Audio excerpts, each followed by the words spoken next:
Many people come into my practice first seeking individual therapy because they come with a variety of problems with the human condition, whether it even is just stress-related, anxiety disorders, depression, trauma, parenting issues, issues with their significant other.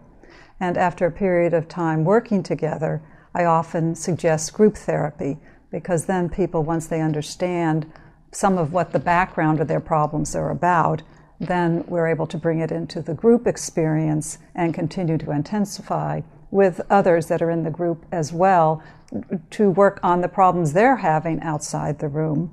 And we're in the process of being in group, we work in the here and now, so people are very present both in their difficulty and in their solution. And people are able to help each other, and it's enormously gratifying for all involved to see that they are helpful to each other. They will become freer of anxiety, depression, find in their outside relationships they have more freedom. And then in the group, the cohesiveness, I would call it, the bonding, the joining, the attachments that happen between the members is very, for me, gratifying to see. And I know that for the members, it becomes a very important part of their change process. One of the experiences that comes up with people, and maybe for all of us in our experience with others, is the issue around shame. And group work is a lot about exposing the shame, whether it's in being able to speak directly to another, giving feedback and not thinking anybody wants to hear it.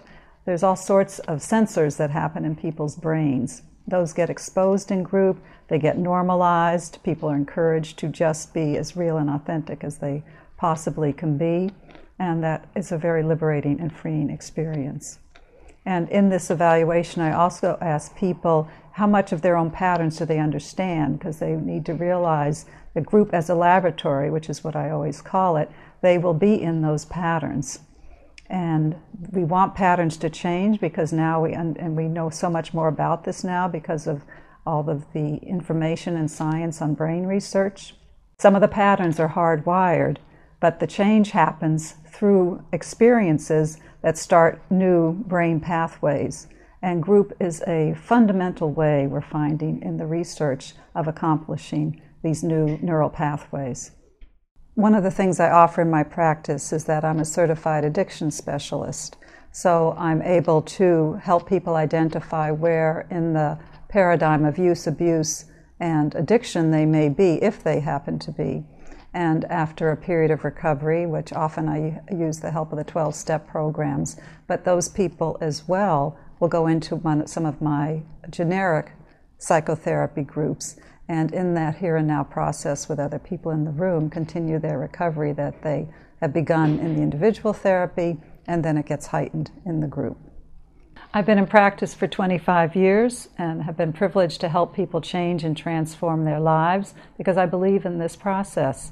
If anything I've said interests you, please contact me.